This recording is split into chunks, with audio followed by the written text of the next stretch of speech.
Bumalik talaga siya. Ay, nako.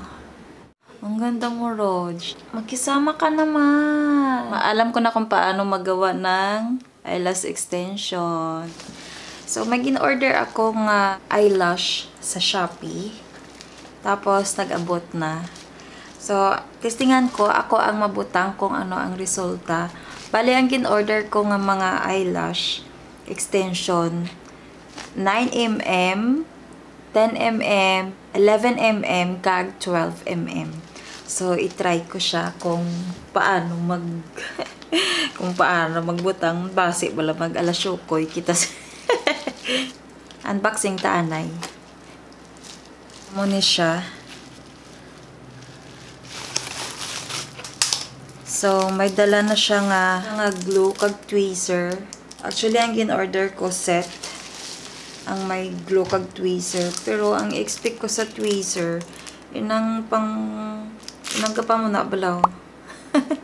Basta ka pa muna siya. Nang ginaalsa ang kwan para. Sa munita mo ako sini tweezer nga muni. Pero sige lang. Tapos, ari ang mga pilik mata. Oh my God. Charan! So, muni sila. Nan.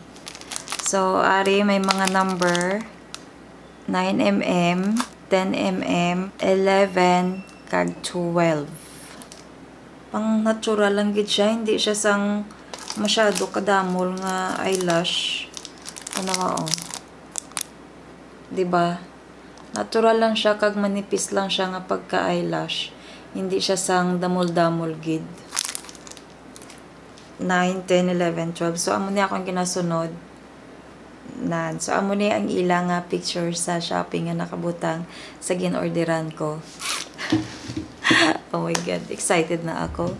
Manami iyang tweezer actually, oh. Kay dako iya buka. Kita nyo. Oh, diba? Nami siya. Normally, ang tweezer ko, amo nilang siya kadako magbuka. Pero inidako siya, oh. So, pang ano gimangguro ni pang eyelash extension. Makuha lang kita sang pang pamunaw. My God. Tiis ganda. Shucks. Okay, may panghila na kita pa mo ni siya. Nan. So, pwede siya ang makeup brush. Pero ang ginamit kong paintbrush. Paintbrush sang anak ko. Pero pwede ang makeup brush. So, rin na. Dire ko lang siya gimbutang. Testahan ko lang siya kung magkatol. Spread ko lang siya gamay. Ting ting. Testahan ko lang kung magkatol siya or ano. Siyempre, para mabalaan nga safe sa aton nga pilik mata. So far, hindi siya makatol. O, nagdikita siya. Pak! Oo! Pak! Oo! Diba? Magalas ko no ini 7 days or more. Depende ko no kung paano halungan. So, ako nga daan ko magpaligo ako ya. Gaano-ano gigid ako sang gusto ko malimpyo gid ako ng itsura. So, wasak ako nga ano kapag maglimpyo ako. Pero depende testingan ta lang.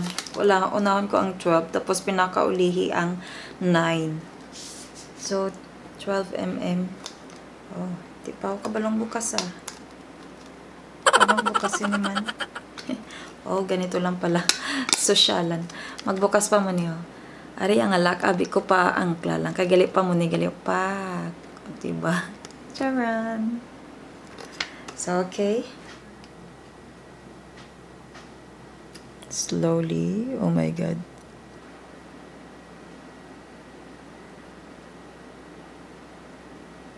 Pag ganun siya. Ay, kailangan ko i-curl akong pilik mata. Oh my gosh. Kaloka. Oh my God. Pinamalhas na ako sang curl sang mata ko, sang pilik mata ko. Gali, wala gid dya.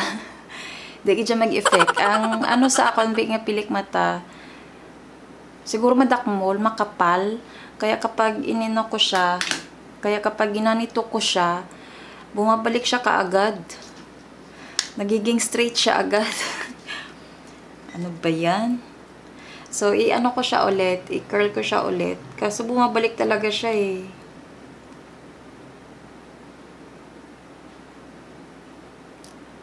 So, ayan, ganito siya.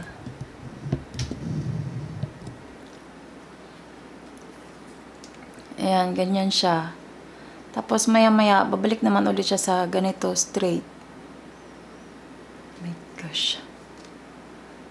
Ulit. Ito sa kabila.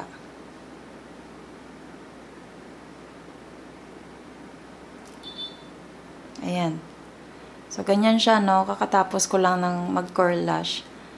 Tapos, maya-maya babalik yan, mag-straight yan ulit. O, diba? So, ganyan siya. Ngayon, subukan natin ulit. Oh my gosh. Try and try until we succeed. So, naisip ko, dahil nga bumabalik siya sa pagiging straight, siguro ang gagawin ko na lang, idikit-dikit ko na lang yung 12, and then 11, and then 10, and then 9. So, gano'n na lang siguro para hindi ito siya malata kapag sakali bumalik ulit siya sa straight, no? Kasi ganyan siya, wala na, bumabalik na siya. Itong isa, mabilis bumalik, oh, ano ba yan? Bumalik talaga siya. Ay, nako. So, itatry na natin. My God, sana naman, oh. Sana gumana. Ano ba yan? Tiis ganda. Kaloka.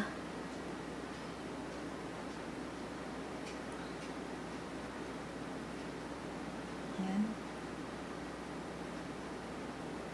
Tapos ipupush. Para dumikit. My God, dumikit ka naman. Ah, tanggal. Ano ba yan? Magkisama ka naman. Huwag na nga natin ipupush. Ganito na. Bakit sa iba parang madali nila idikit? Bakit sa akin parang hirap na hirap ako? Bakit gano'n? Okay. So, ito, dumikit na siya. Feeling ko mas maganda sa akin na wag ko na lang gamitan ng yung pang-push. O, kita nyo? Ala. Kita nyo? Ayan, o. Dumikit siya, o. Oh, hala. Okay, sige. Let's continue. Dumikit siya. Ay, masaya ako. Maganda to. This is so challenging. So, ito yung before. Diba? Yung sa na-curl ko siya kanina. Tapos, ito yung ngayon. So, sige, continue pa natin. Oh my God, so far so good. Dalawa pa lang to na number 12, ha. So, siguro, dagdagan ko pa ng isa.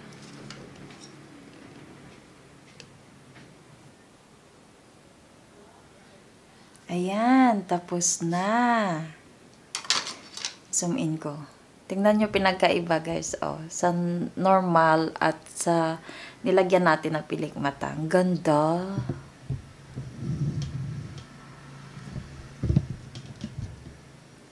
Diba? So, ito yung nilagyan natin. Ito yung natural lang. O, diba? Ang ganda nyo. Alay! O, diba? So, ang ginawa ko dito, tatlong 12, tatlong 11, tapos tatlong 10, tapos dalawang 9. So, ganon. So far, maganda naman ang result. I love it. Ayan, so parang pang-professional na rin ang gawa, no? Ang ganda. Aloy, I love it. Ah! Abe, zoom in nga natin ulit. Zoom in nga natin ulit. Oh my gosh. O, diba? Ang ganda talaga. Ang ganda mo, Rog. Charot lang. Ang mata lang pala, no? Pilik mata lang pala, no? Ang ganda. Tapos, pag nag-side view, pag ganon. Opaque, ganon. Diba? Tapos, side view ka din sa kabila. Opaque, ganon. Eee! Ala! Tapos lang, alam. Ganyan niya, oh. Ganda niya. So, ang mga original na pilik mata, natakpan siya. So, titingnan natin kung aabot talaga to siya ng, ng 1 week. Pero kahit hindi na rin, okay lang din. Kasi marami naman siya. So, kapag siguro hintayin ko na lang matanggal lahat. And then, maglalagay ako ulit ng panibago, diba? So, kailangan ko lang ng maraming stock ng glue. O, ayan. Diba? Ang ganda. Ayan. So, ito ang ating before and after. O, diba? So, ngayon, tatapusin ko naman itong kabila. And then, ipakita ko sa inyo ang buong result na rin. Oh, excited na ako. 3 hours later. Charan! Ito na ang ating finish.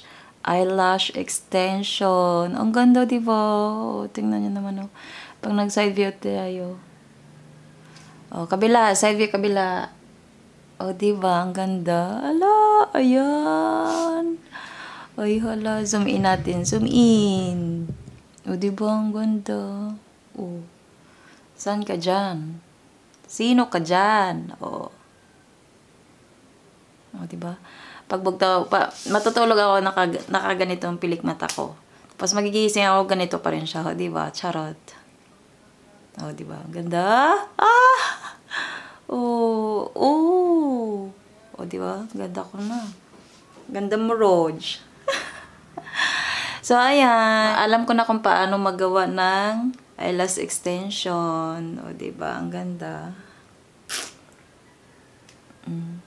Closer, closer, closer.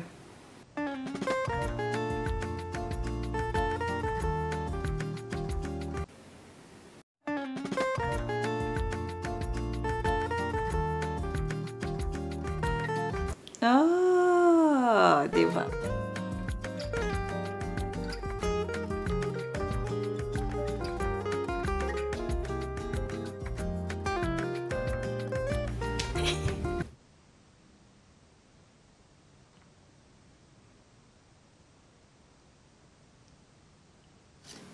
And, syempre, marami pang natira. Ayan. So, aabot to siya ng mga ilang weeks pa. Kasi, ang dadami pa. So, ang ginawa ko, 3 12 dito sa dulo. Tapos, 3 11, 10. Tapos, 2 9 dito sa pinaka dulo dito sa maliit banda. So, ayan, ginawa ko 3, tapos 2 9. So, ayan, marunong na ako mag-apply ng eyelash extension DIY. Good job for me.